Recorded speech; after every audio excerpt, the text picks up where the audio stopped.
마태복음 1장 1절부터 16절까지.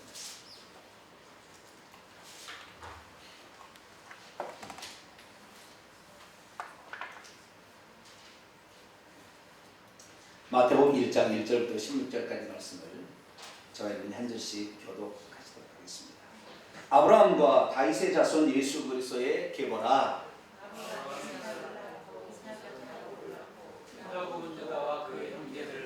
유다는 다말에게서 베레스와 세라를 낳고, 베레스는 헤스론을 낳고, 헤스론은 람을 낳고, 람은 아미나답을 낳고, 아미나답은 나손을 낳고, 나손은 살문을 낳고, 살몬은 나합에게서 보아스를 낳고, 보아스는 룻에게서 오벳을 낳고, 오벳은 이새를 낳고, 이새는 다윗을 낳습니다.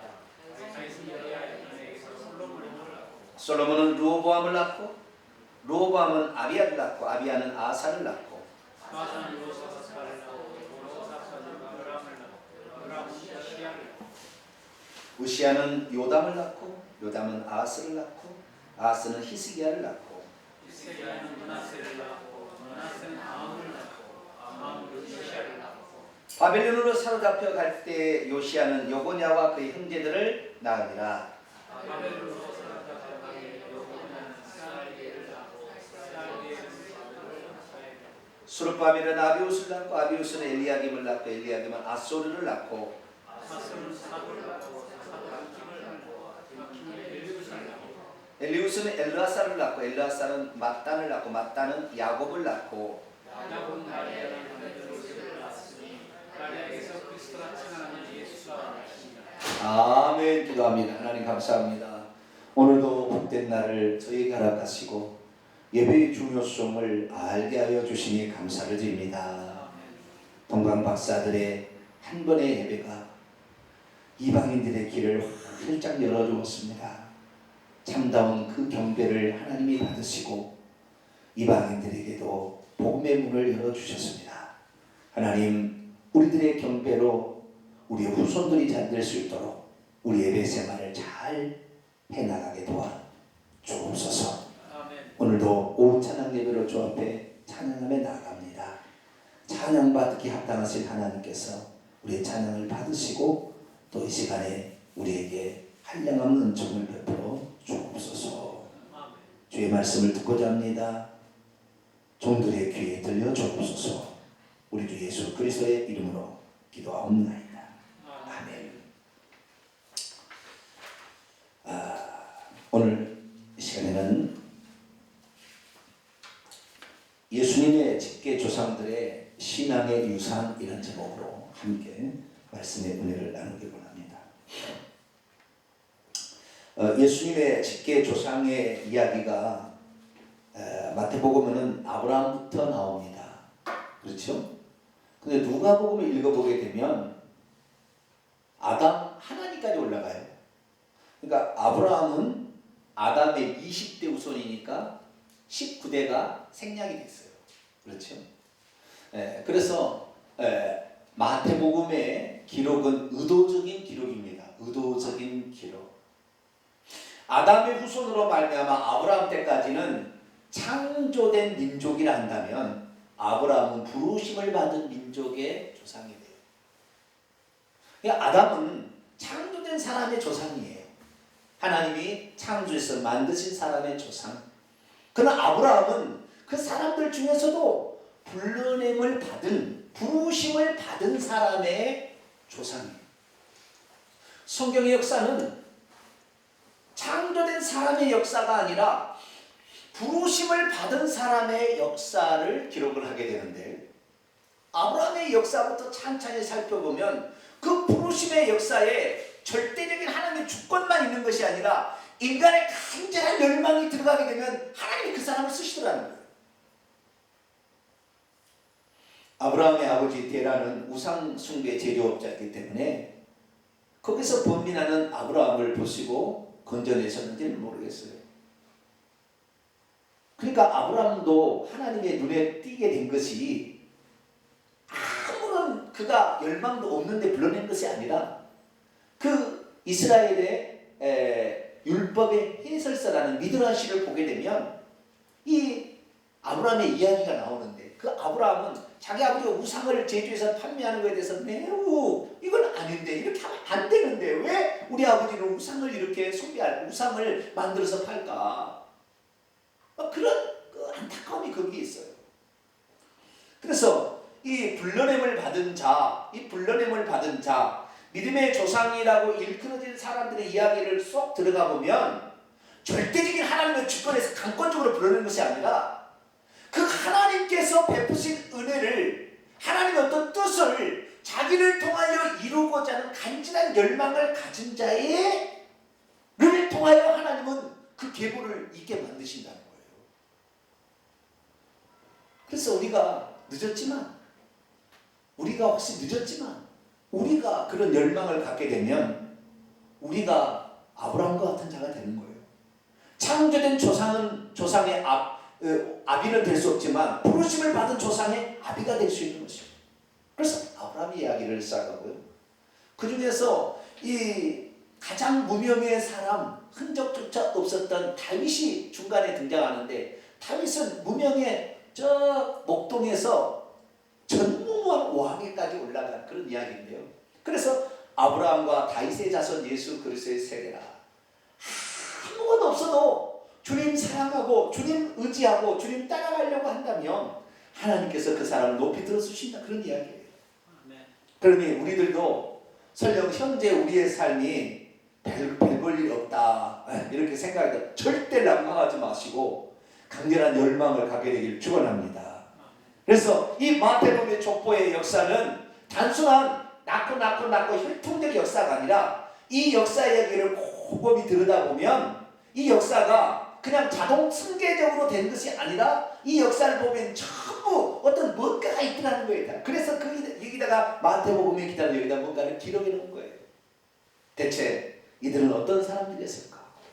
어떤 사람에게 되었길래 이 예수님의 족보에 올라가게 되었고, 그 중에 5명의 여인의 이름이 등장하는데 이들은 또 어떤 사람들이었을까? 이들의 공통점은 과연 무엇이었을까? 돌아보면서 나도 부르심을 받고 하나님 앞에 행함으로 의롭다함을 받는 사람이 되어 예수님의 인정을 받고 족보에 오를 만한 그런 믿음의 새로운 가문을 일으키는 복된 성도가 되기를 축원합니다. 자, 아브라함은 누구를 낳죠?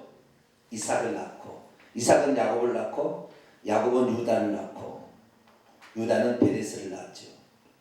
여기까지 베레스를 낳기까지는 단 한 번도 첫째 아들에 의해서 계보가 넘어가지 않았습니다.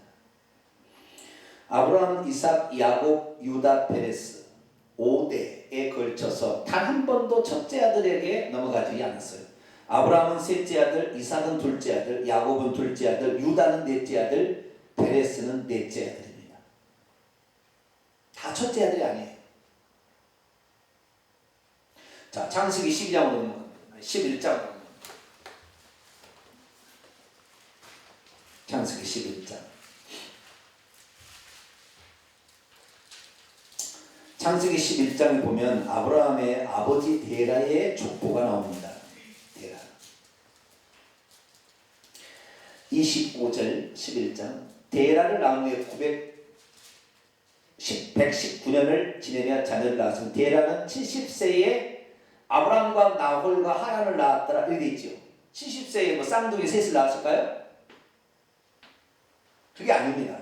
네. 이 창세기의 이 역대상의 족보하고 다 합쳐보면 데라는 70세에 누구를 낳았냐면 하란을 낳습니다. 하란이 첫째 아들입니다. 둘째 아들이 나홀이고요. 셋째 아들이 아브라함이에요. 하란이 70세, 데라 70세에 하란을 낳고 나홀은 120세에 낳았던 둘째 아들이에요. 아브라함은 데라의 나이 130세에 낳은 아들입니다. 그래서 아브라함은 셋째 아들입니다. 하란은 70세, 데라의 70세에 하란을 낳았는데 이 하란은 일찍 죽었어요. 근데 하란은 누구를 낳느냐? 롯을 낳았어요. 롯을 조카, 그러니까 아브라함의 조카인데 롯을 낳고요. 뿐만 아니라 두 사람을 더 낳았죠. 두 사람을. 이스가, 밀가라는 사람을 낳았는데 밀가는 자신의 작은 아버지 나홀과 결혼합니다. 작은 아버지 나홀과 결혼해서 부두엘이라는 아들을 낳습니다. 이 부두엘이 나중에 라반과 리브가를 낳죠. 그리고 아브라함은 사레를 만나서 이삭을 낳는데 여기 보면은 그 이야기가 잠깐 나왔는데 29절 보세요. 아브라함과 나홀이 장가들었으니 하란은 28절 보세요. 27절도 봐야 되겠구나. 데라의 족보를 일어나냐. 데라는 아브라함과 나홀과 하란을 낳고 하란 첫째 아들 하란은 롯을 낳았으며 하란은 그의 아버지 데라보다 먼저 고향 갈대아우에서 죽었어요. 아브라함과 나홀이 장가들, 아브라함은 셋째고 나홀이 둘째인데 장가듯이 아브라함의 아내 이름은 사레고 나홀 둘째 아들의 아내 이름은 밀가인데 밀가는 하란 첫째 아들의 딸이요. 하란은 밀가의 아버지며 또 이스가라는 딸도 낳았다는 거예요. 하란이. 그렇죠. 아버지더라. 이렇게 돼 있어요. 그렇기 때문에 아브라함은 첫째 아들이 아닙니다. 우리는 전부 첫째 아들로 알고 있거든요. 아브라함이 데라의 첫째 아들이었다. 이렇게 생각. 데라 첫째 아들이 아닙니다. 그러니까 아브라함의 나이하고 조카 롯의 나이하고 거의 엇비슷했을 가능성이 많아요. 나이 차이가 상당히 있잖아요. 그러니까 이 첫째하고 셋째 아브라함에는 60년 나이 차이가 나거든요. 60년의 나이 차이가 나기 때문에 거의 비슷했을 가능성도 있어요. 그런데 자 보세요. 문제는 뭐냐? 아브라함이 데라의 후손으로서 예수님의 족보에 오르는 사람이 됐는데 아브라함은 첫째 아들이 아니었어요. 그럼 어떻게 돼서 아브라함은 예수님의 조상 중에서도 가장 위대한 두 사람이잖아요. 아브라함과 다윗이거든요.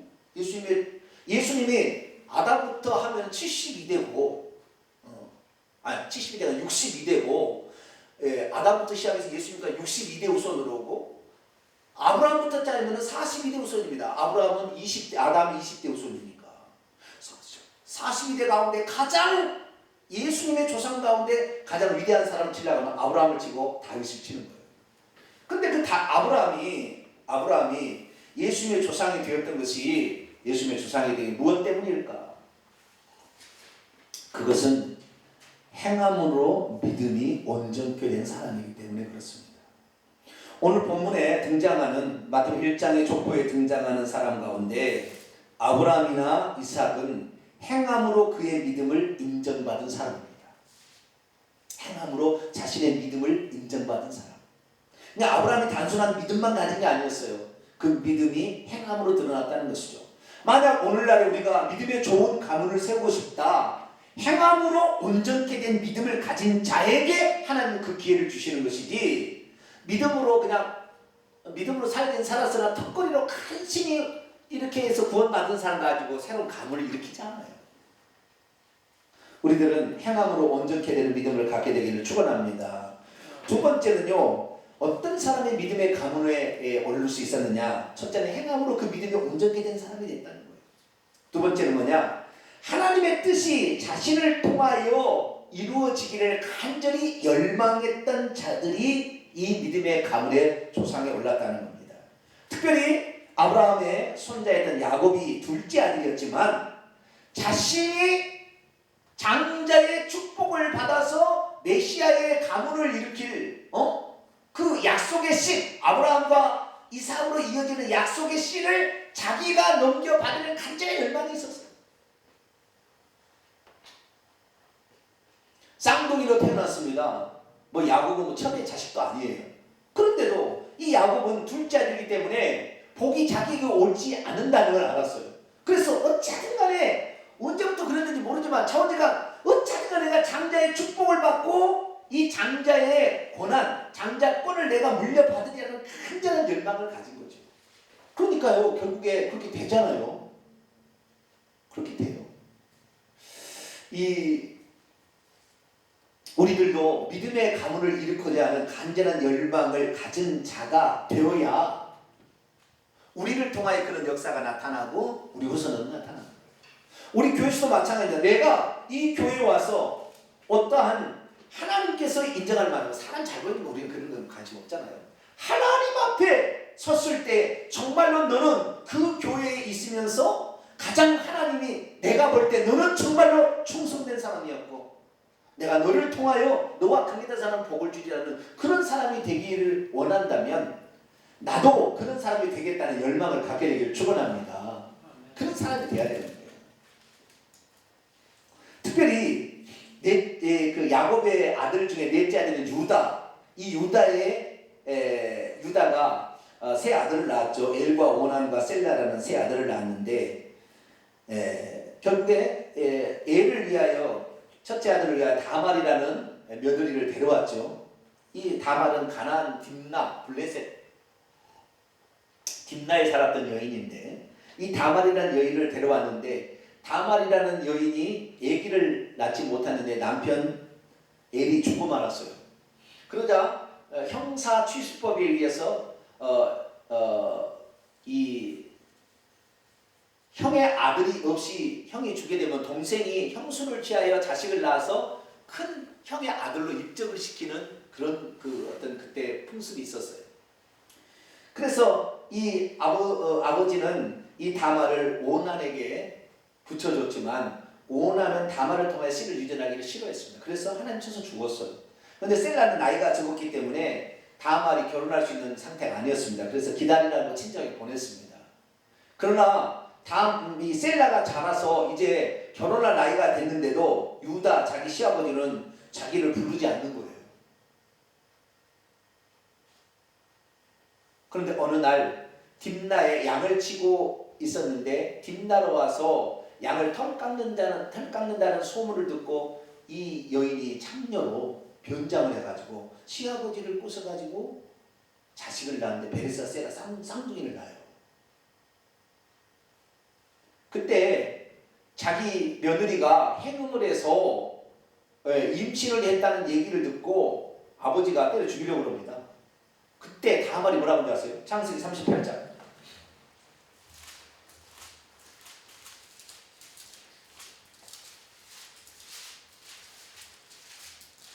창세기 38장 26절 25절부터 읽겠습니다. 25절 26절 읽겠습니다. 시작. 여인이 끌려나갈 때 사람을 보내어 시아버지에게 이르더 이 물건 임자로 말미암아 임신하였나이다.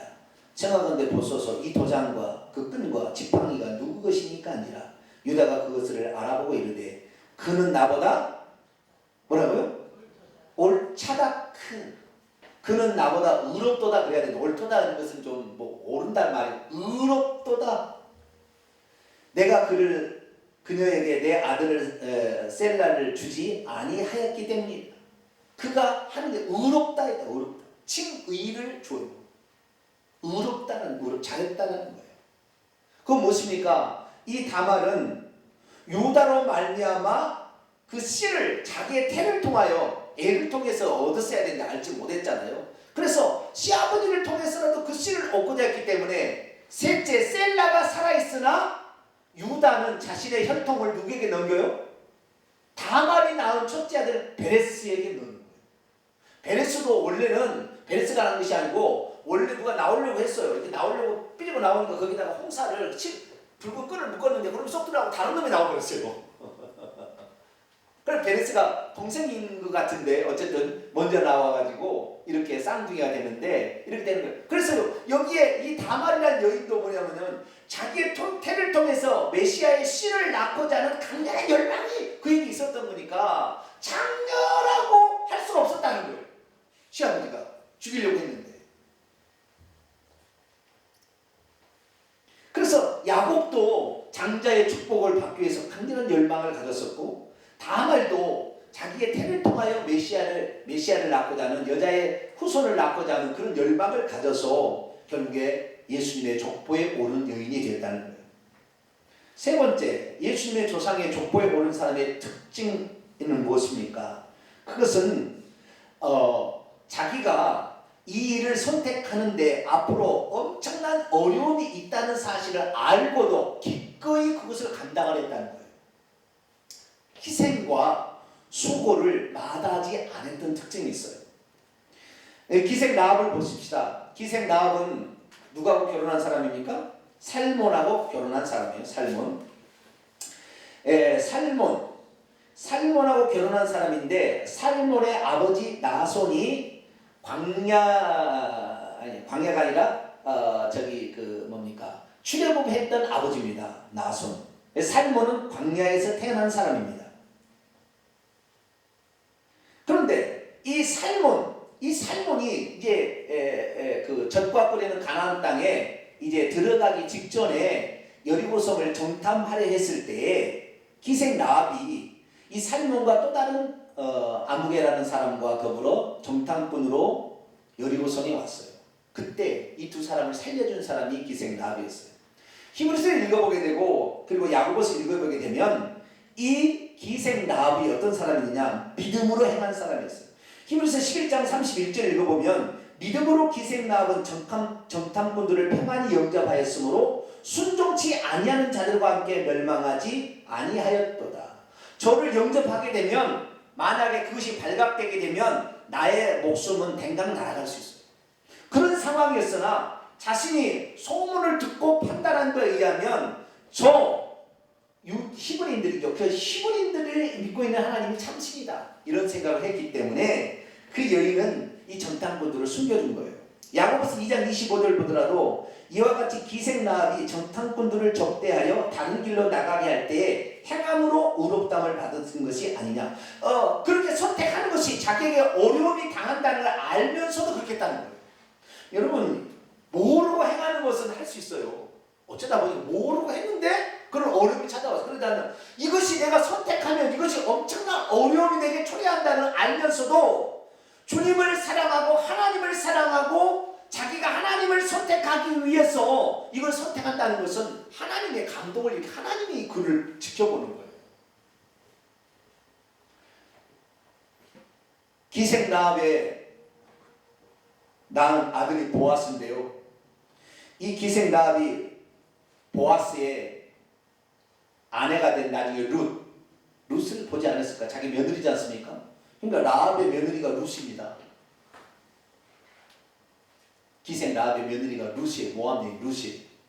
룻도 있으니까 내가 시어머니를 따라가면 어떻게 되는 거예요? 네? 여기 이 가문은 아닙니다만은 다른 가문을 따라가게 되면 어떻게 되는 거예요? 시어머니 평생 봉양해야 한다니까요. 가난한 집에 아무것도 없어서 남의 집에 이삭 죽기나 가야 되는 그런 상황이 계속될 수 있었음에도 불구하고 모압 여인은 룻을 따라가자 나오미가 이 보아스에게 시집을 보내가지고 그렇죠. 자기의 며느리를 시집을 다시 보내서 보아스에게 시집가게 만들므로 말미암아 라합의 며느리가 되게 만들잖아요. 그런데 여기 보더라도 자신의 선택이 얼마나 어려운 고비를 가져올 것인가를 알면서도 기꺼이 선택한 거예요. 여기까지만 우리가 살펴보게 되면요. 사실 성경의 모든 이야기는 대가를 지불하지 않고 얻은 것이 없더라고요. 대가를 지불하지 않는데 거저준 것이 하나도 없어요. 절대 없더라고요. 우리가 하나님 앞에 살 때 대가를 지불하지 않고 거저 얻으려면 안 돼요. 눈물로 한나처럼 기도를 해서 상회를 얻듯이 뭔가 대가를 지불해서 얻어지는 것이지 그냥 거저 주는 게 없어요. 그런데 우리 주님께서 우리에게 은혜로 값없이 구원을 주셨다는 이 잘못된 게 뭐냐면 예수님 하나님께서 엄청난 희생을 치른 것에 대한 그것은 빼버리고 우리에게 거저 준다는 이것만을 강조해가지고 공짜를 좋아하는 거예요. 그래서 기독교인들이 얼마나 공짜를 좋아하는데요. 복도 공짜를 받으려고 한다니까요. 믿음의 가문을 세우는데 거저 나에게서 믿음의 가문이 나오지 않아요.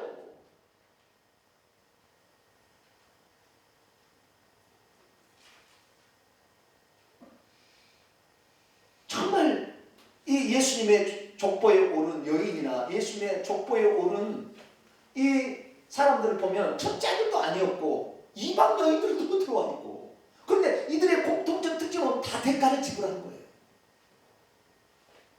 그런데 그 순간을 하나님이 다 보고 있었다는 거예요.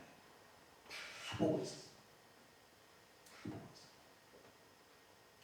저가 어떻게 행동하나 다 보고 있었어요. 우리는 하나님이 보시든 안 보시든 간에 내가 마땅히 함으로써 하나님 나라와 영광을 위해서 내가 하는 일이라면 기꺼이 할 수 있는 그런 성도가 되길 축원합니다. 그런 사람이 믿음의 가문을 일으키는 새로운 조상이 될 수가 있는 것입니다. 마지막으로 네 번째, 이들의 공통적 특징은 하나님을 사랑하고 여호와만 신뢰하였다는 것입니다. 어떤 누군가를 다른 것을 의지하는 게 아니었어요. 다윗을 보게 되면 다윗은 자기가 성을 볼 때 자기는 안 들어갔잖아요.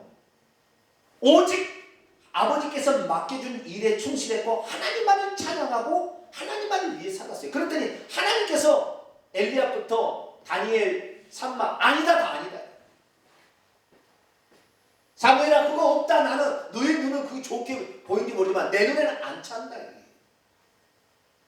불러와라. 이세요. 당신 집에 7째까지 봤는데 또 없으니까 아니 말째가 하나 남아있는데 양똥이나 지금 이제 약간 그를 불러오기 전까지 내가 밥을 먹지 않냐. 제사를 드리지 않겠다. 그래서 그를 불러. 근데 전부 그러는 거예요. 사람 앞에 뭘 잘 보여가지고 뭐 이렇게 하려고 한 게 아니에요. 우리는 혹시요 내가 하나님 앞에 성실 이렇게 하다가 사람 앞에 인정받지 않아도 하나님 앞에 있으면 하나님 다 그 계산하십니다. 계산하세요. 절대 공짜가 없는 거예요. 근데 우리는 얼마나 거저 얻어보려고 기도도 하지 않냐고 거저 얻어 하나님 앞에 헌신하지 않냐고 거저 얻어 그런 게 없어요. 저도 교회를 이렇게 개척해서 이렇게 살아보지만 사람들이 헌신하지 않아요.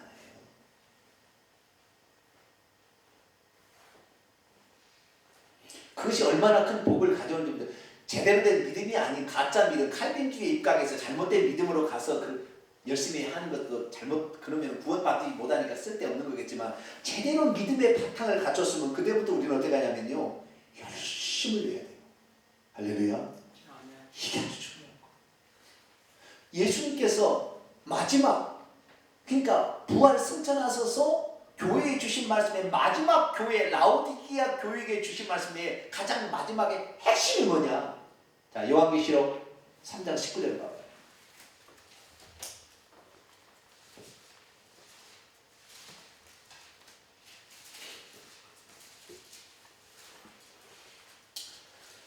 요한계시록 3장 19절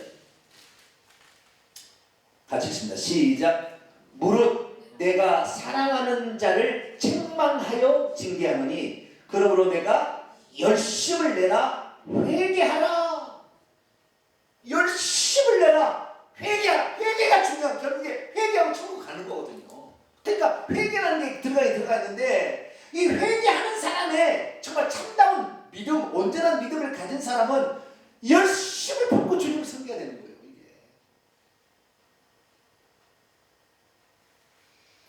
회개하라니까 죄 짓고 회개만 하라 그런 것이 아니었더라고요.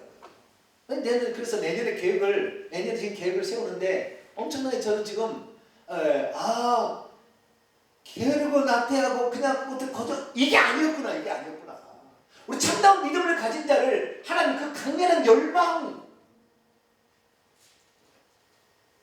내가 복음을 증가해 내 목숨을 조금 더 귀하게 여기지 아니하다. 그런 열망을 가졌으니까 사도 바울을 쓴 것이지 시킨 것을 하고 시킨 거 끝나고 그러면 안 하고 이랬으면 사도 바울을 계속 썼겠냐는 거예요. 그게 아니라는 거예요.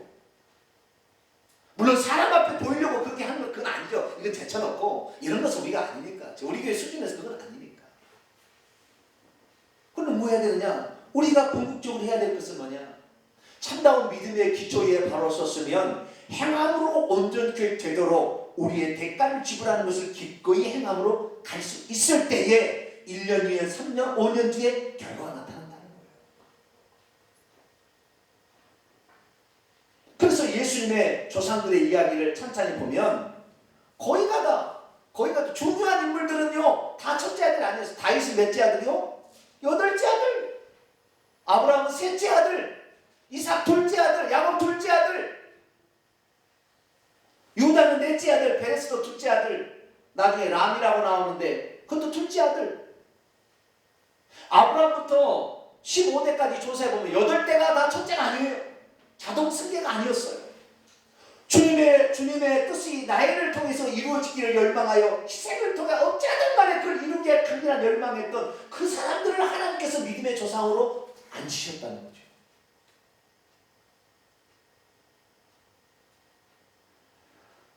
누가 과연 예수 그리스도의 탄생했을 때 유대인 중에 자신의 눈으로 메시아를 봤겠어요? 시몬과 안나가 내 살아생전 내 눈에 턱이 들어가기 전에 메시아를 나는 눈으로 보겠다고 그렇게 간절히 기도하니까 안나라는 여인은 100살이 넘어도 안 죽어요. 그때 당시에 100살 어떻게 살아요? 100살이 넘어도 안 죽어요. 안 죽어. 시력이 똑바르고 사람을 축복할 수 있는 기력을 가지고 있어서 마리아가 그 아이를 데리고 그렇게 왔다는 거 아니에요. 얼마나 그것이 사모가 되고 합이 되었으면 시몬은 아기를 안고 이제는 하나님이 나를 평안히 놓아주시는도다. 하나님 이제 나를 평안히 놓아주시고 이걸 보게 하셨구나. 이렇게 고백하잖아요. 우리가 이제 하나님의 참다운 복음을 깨달았으면 하나님께 열심을 내기를 축원합니다. 야, 이게 중요하더라고요. 대강하는 게 아니에요. 기도하라면 열심히 기도해야 돼요. 대강 기도하는 거 아니에요. 그래가지고는 새로운 가문을 일으킬 수가 없어. 새로운 교회를 일으킬 수가 없는 거죠.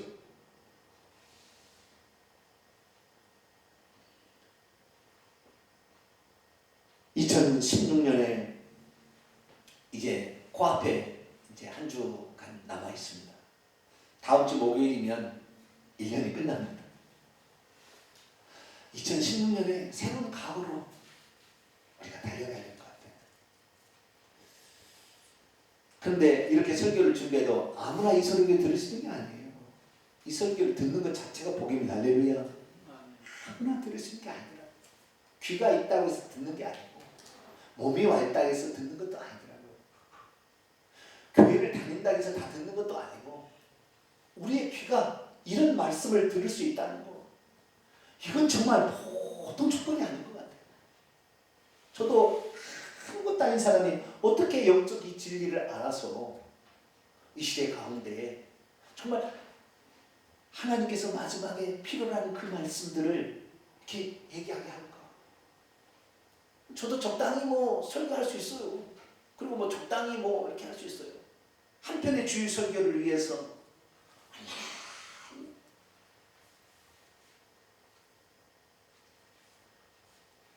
뭐 교회도 적은데 뭐 얼마나 설교를 잘해요. 그러나 나는 하나님 앞에서 살 수가 없어요. 왜? 내가 설령 큰 교회를 이루지 못한다 할지라도 내가 발판을 나는 놔야 됩니다. 내 후임이 왔을 때 정말 잘할 수 있도록 씨를 내가 그래서 하나님의 미랄이 되어야 되겠다. 뭐 그런 열망. 그러니까 오늘도 그런 열망을 가지고 이렇게 말씀 전하는 게 아닙니까? 믿음이라는 것은 될 대로 되라가 아니라 하나님을 향하여 뜻을 세우고 열망을 품는 것입니다. 그런 사람들을 하나님께서 믿음의 가문의 조상으로 세워주시는 거예요. 할렐루야. 그래서 이 15대까지 이전에 8대가 다 그 열망을 가진 사람으로 틀어버렸다는 거예요. 물길을. 너가 비었는데 너는 그런 에서 경홀이 하겠다 이 말이야. 그 장자권을 경홀이 너 아니다고 틀어버려. 야곱 네가 비록 나쁜 짓을 방법은 좋지 않지만 너 그의 열망을 내가 존중해 준다. 얼마나 그 열망이 그게 많고 그 다음에 그 자식을 낳고자 하는 열망이 많았으면 전부 하나씩 둘씩밖에 안 낳는데 13을 낳잖아요. 다말까지 딸까지. 거의 다 이스라엘 민족의 조상이 되고 나중에 야복강에서 기도를 하는데 이 야복은 하나님의 천사, 하나님을 대신한 천사가 안 놓아줘. 나에게 복을 줄 때까지 안 놓아줘 있다. 야복강에서 이 환도뼈가 위골될 때까지 천사를 안 놓아주는 거예요. 하나님 나에게 복을 주시지 않으면 나는 놓아주지 않겠습니다. 그런 거예요. 너 이 이름을 바꿔라. 야곱 뒷발꿈을 붙잡고 나온다 하지 말고 하나님과 겨루 이긴 사람이라고 너 이름을 바꿔라. 내가 너의 이름을 청대하게 해주리라. 그랬던 거 아니에요.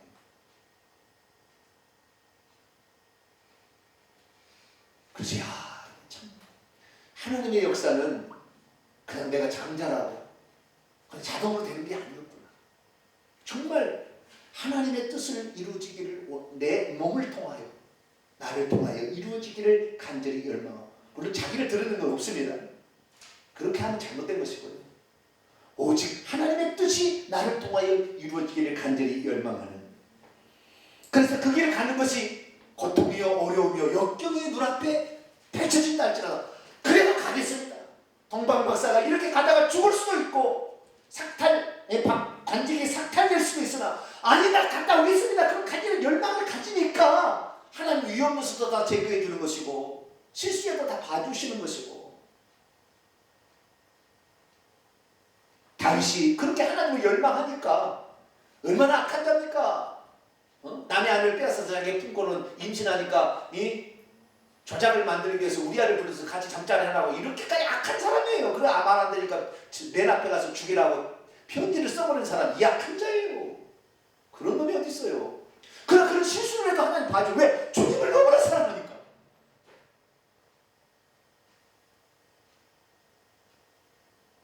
우리가 실수하지 않으라는 법은 없어요. 내가 봤을 때 다 실수합니다. 그래도 우리가 다윗은 자기 지가 100명에 구하는데 어떻게 하나님을 별명이 휘장 가운데 두느냐? 아니다. 하나님을 사랑한다. 그래서 우리가 2016년에는 정말 하나님을 사랑하시게 되기를 축원합니다. 그리고 내가 믿음의 가문을 위해서 내가 하나님의 미랄이 되리라. 이런 각오를 갖게 된다 한다면 2016년이 우리 교회의 새로운 도약의 하나가 될 것이고 우리 교회에 엄청난 일이 일어날 줄로 믿습니다. 기도하겠습니다. 걸어가신 아버지 하나님, 믿음의 가문을 일으킨 사람들을